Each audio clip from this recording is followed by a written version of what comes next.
I'm Ben Meiselas from the MeidasTouch network. Donald Trump has posted new, incredibly dangerous, disgusting, and threatening message this weekend during the holidays while people were enjoying time with their families, resting and relaxing. Donald Trump was out there undermining our democracy and trying to lead another coup against our country. Let me read right now the sickening and disturbing messages he posted this weekend. Here is what he wrote. He writes, "Merry Christmas to everyone," that's in caps, "including the radical left Marxists that are trying to destroy our country, the Federal Bureau of Investigation that is illegally coercing and paying social and lamestream media to push for a mentally disabled Democrat over the brilliant, clairvoyant, and USA-loving Donald J. Trump, and of course the Department of Injustice, which appointed a special prosecutor who, together with his wife and family, hates Trump more than any other person on earth." Then he goes, "Love to all," in caps. I mean, with everything, it's all gaslighting, it's all hate, it's all disinformation, and it's all projection. Let's just take a look at this statement here. Attacking special counsel Jack Smith and Jack Smith's family and his friends on Christmas. I mean, completely despicable. Despicable to threaten him as he's done in the past, but this is how Donald Trump is spending Christmas. He then goes on to call President Biden some hateful and disgusting things.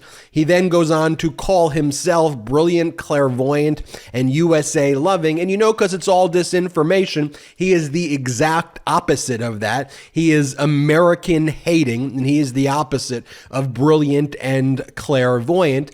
And then he goes, of course, he has to attack law enforcement over the holidays. So he wants to attack the FBI, and he wants to attack the Department of Justice.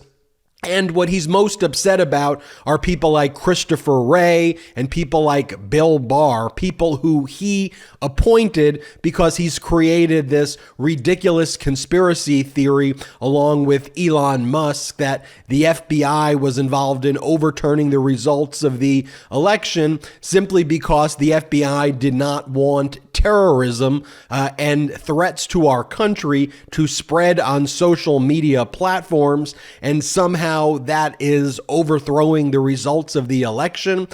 Beyond ridiculous. Let's look at another statement that Donald Trump makes. Here he goes, "On this very cold but beautiful Christmas day, look at our nation now is in caps, on the southern border, compared to only a short time ago during the Trump administration. We had the most secure, all in caps, border in our history versus the, quote, horror show that is happening now with record-setting numbers of people, many of them hardened criminals, including killers, human traffickers, and drug dealers." Now, this is all in caps, "pouring into our country at a rate the likes of which we have never seen before. The USA is dying from within." Let's just face it, folks. Donald Trump is a traitor. Donald Trump hates the United States of America. Any chance he has, whether it's at his rallies or on his social media platform, to hate on our country, he absolutely will. Let's be clear that Democrats actually want comprehensive and compassionate immigration reform. We want to actually address the issue at a systemic level. That's not what Republicans want. They want to block it at all costs. They want to engage in performative xenophobic measures. They want to continue to kidnap people like Greg Abbott did over the Christmas weekend, literally kidnapping families and children and then sending them and releasing them in front of Vice President Harris's home in Washington, D.C. in 10-degree weather with people who don't know where they are, immigrants who are absolutely frigid so that they can high five with their fascist friends over at Fox, versus actually addressing immigration from a systemic level and treating human beings with decency, treating human beings like human beings, not treating human beings like props, not treating human beings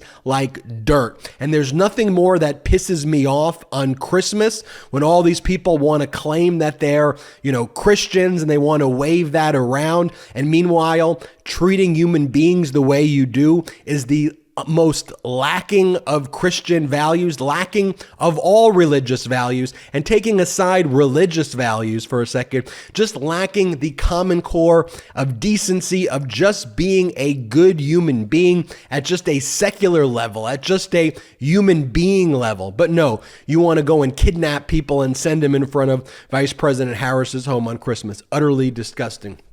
Then Trump writes, just 2 years ago, we were energy independent, had almost zero inflation. There was no war with Russia and Ukraine. Would never have happened. ISIS was defeated.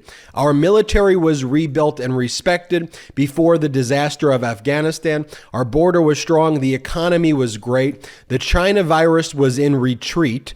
Operation Warp Speed was considered a modern day miracle, and we weren't the laughingstock of the world. Today, like never before, we are a nation in decline, a failing nation. Once again, during Christmas, during the holiday weekend, Donald Trump will use any excuse possible to say that our nation is in decline, to call our nation failing, to spread Putin and Kim Jong-un and others of our enemies their propaganda here. Donald Trump is the biggest threat to our democracy. He is a clear and present danger to our democracy. And just literally every single thing he lies about. He lies that, and again, calling it the China virus. I mean, again, you have to go xenophobic. Let's be real here. COVID was not in retreat. You were anti-vaccine. You were spreading all of this disinformation. You were telling people to inject bleach into their arm, even though you could have actually taken credit for the vaccine that, frankly, you had nothing to do with. You still wanted to spread all of this disinformation because you were intimidated and threatened by people who were actually smarter and more intelligent than you. When you talk about our economy was literally in a recession. We were headed into a recession before COVID because of your ridiculous policies, your absurdly ridiculous trade policies that were harmful to our economy, your extreme and erratic protectionist policies that actually didn't address or accurately reflect global trade. I remember when literally there was no toilet paper, when there were lines and lines and lines and lines to simply go into a supermarket to get food, and all of our shelves were empty because of you. And then you want to basically go and take credit for the fact that you emboldened Putin more than anyone, that Vladimir Putin was free to do whatever Vladimir Putin wanted to do because of you. You literally extorted President Zelensky. We have a phone record of you extorting President Zelensky. You gave Vladimir Putin everything he wanted, and you essentially turned the United States of America into a satellite state of Russia.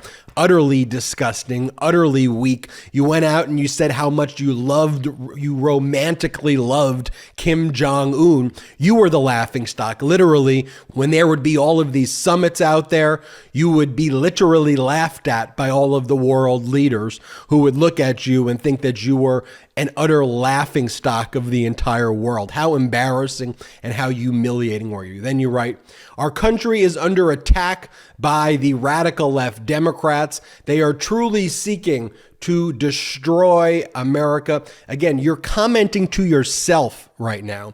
How pathetic can you be that you are commenting to your own ridiculous comment to begin with? Just an echo chamber of yourself, an echo chamber of madness, of delusion, of derangement, of dangerousness. I mean, the fact that you are the leader of the current Republican Party and current MAGA Republican Party, they're okay with this. They're like, yeah, that's our guy right there. There he goes on Christmas, posting away all of these things. That's who we are. This is an utter embarrassment to our country.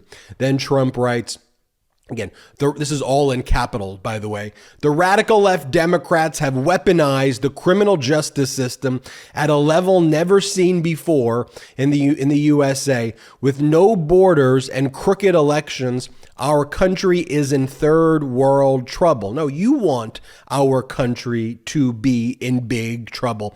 You go again and you attack our justice system. You attack our law enforcement. You attack the FBI. You steal top secret records. You steal thousands of government records. And then you go and attack the Department of Justice. You attack the special counsel. You attack the FBI, who executed a lawful search warrant. They got a warrant from a magistrate judge, Judge Reinhardt, and then they found the things that you stole, literally top secret information that the way you were handling it could and probably did result in the death of troops and our sources abroad. And you go and attack the FBI, attack our military. You go and call our veterans losers. You are a disgusting traitor, an utterly disgusting traitor. Then you go on, and this is your quote. You go, President Trump was 233 wins, 22 losses in the midterm elections. He is also leading by a lot, all Republicans, and Biden in almost every poll. This despite the horrendous and never-ending fake news, incredible statistics that people just don't want to talk about it. People aren't talking about it because it's not true. You are losing and getting crushed in all of the polls regarding the Republican primary. You would lose to Ron DeSantis if the Republican primary was held today. And your announcement for running for president was just an utter embarrassment. It looked like a funeral. You are an utter loser posting things like this about yourself to what? To boost your ego on Christmas. Completely and utterly pathetic. Then you write in big caps, "Save America!" exclamation point. I mean, again, I'm only showing you, by the way, just a few of the posts that he's making. Typically in the morning, Donald Trump will post 30 to 40 messages like this every morning. And he'll also post, and he didn't post it on Christmas, but he'll also post these photos of himself where he has like QAnon logos on his shirt. And he'll post these photos of himself that says, "Where we go one, we go all," which is the QAnon cult slogan. And he'll post photos of himself that says, "The storm is coming," another QAnon logo. I mean, he's not just leaning into QAnon or flirting with QAnon. He's full-fledged QAnon, and the messaging that he's putting out refers to the QAnon conspiracy that Donald Trump is going to overthrow the democracy and hold public executions on live TV. Yet the Republicans are like, yeah, sure, we may vote for him again. Sure, we may vote for him. If he's a Republican, he's a Republican. Or you go to what former Vice President Pence says, where he goes, well, I'm a Christian, I'm a conservative, and I'm a Republican in that order. So I would have to vote for whoever the Republican candidate. You notice when Pence says that, when he goes, I'm a Christian, I'm a conservative, and a Republican, that's the line he repeats. Do you notice what he didn't say there in those three things? He didn't say, I'm an American. He didn't say, I'm an American.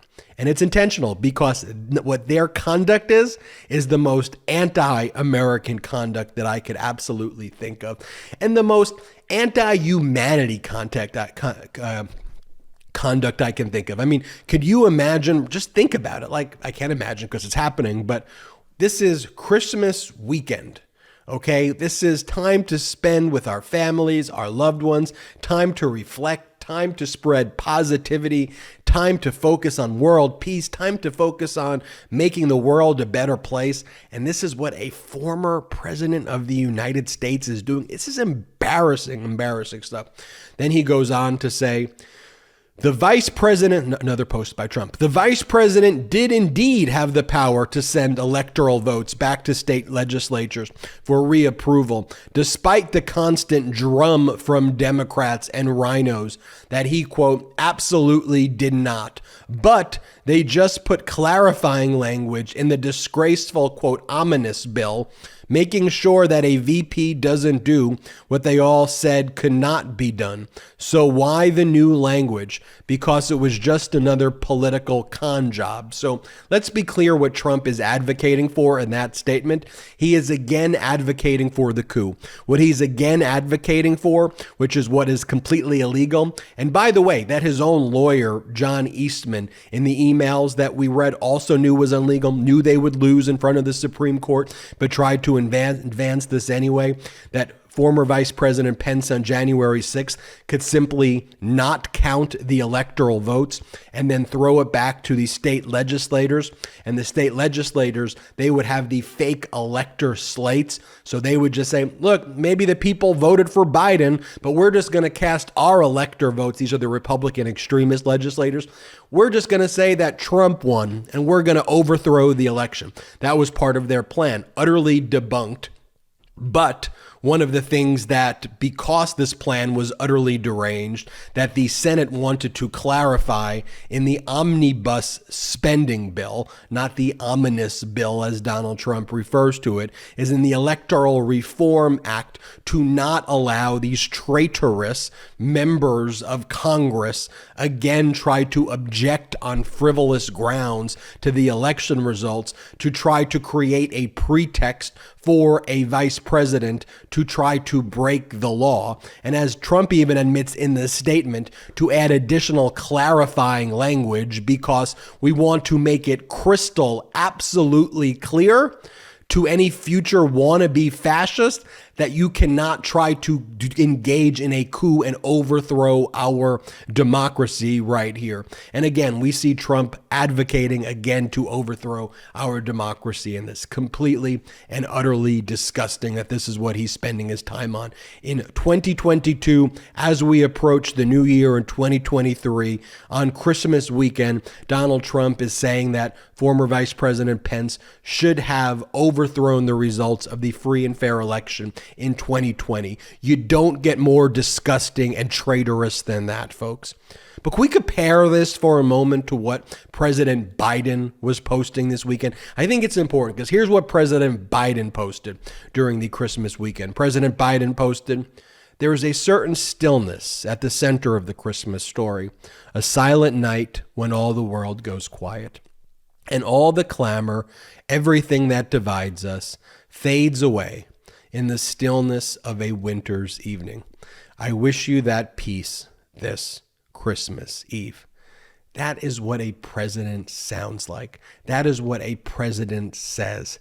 That is what a good human being sounds like. That is what a decent person sounds like right there on Christmas or any day, wishing people well, spreading positivity, and it stands in such stark contrast to those other posts of Trump that I just read. And here's a great post from over the weekend by President Biden. This is President Biden and First Lady Jill Biden setting up the Christmas tree together. And this is what they write. They go, "Just a few finishing touches. Hope you and your loved ones are having a great Christmas Eve." And they're setting up the Christmas tree together as a loving husband and wife, and sharing that moment with the world. In contrast to Donald Trump talking about overthrowing our democracy and leading a coup, you have what President Biden and Jill Biden, First Lady, post, something that's so incredible, respectful, loving.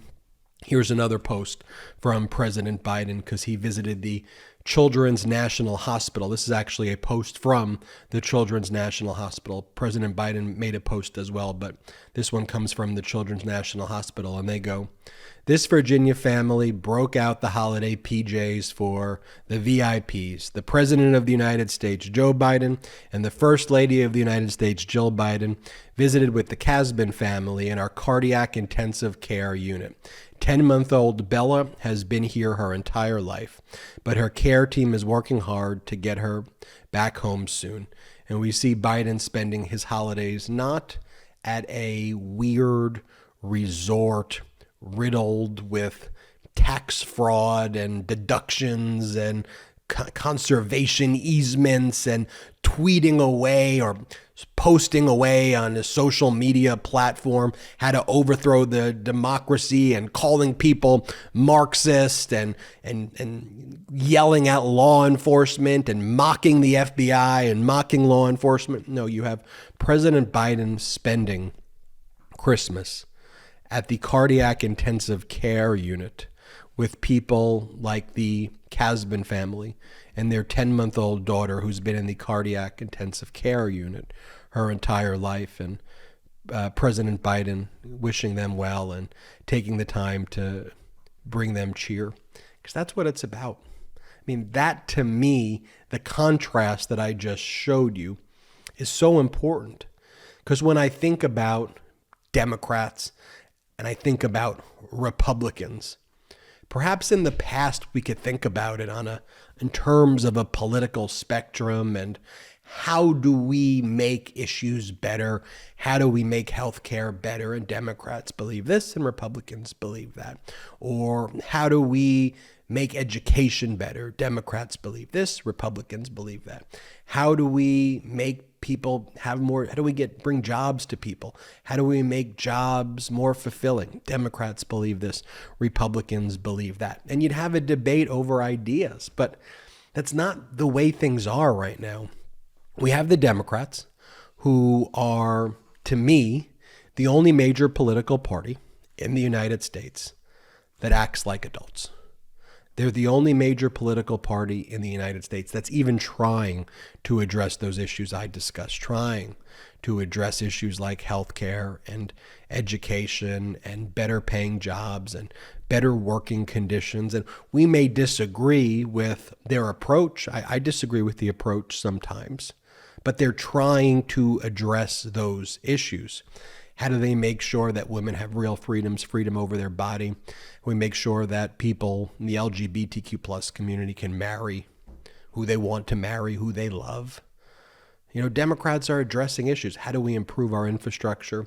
You know, and Republicans are part of this cult where they're out there saying things like radical left Democrats and the Department of Injustice have undermined the 2020, they're focused on the 2020 election still, have undermined the 2020 election, and the vice president should have overthrown the results, exclamation point, this is calamity, this is danger, this is destruction, America is not the same anymore. I mean, come on, people. Come on. This is about love. This is about compassion.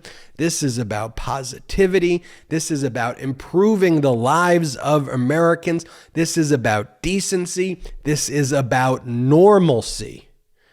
And all of that is part of this pro-democracy coalition embodied by Democrats, independents who are not going near this MAGA, weird, dangerous extremism, former Republicans who left that MAGA, weird, dangerous extremism that's now become the Republican Party, people who are not affiliated with political parties, or maybe it's not even political people going, this MAGA extremist stuff is dangerous.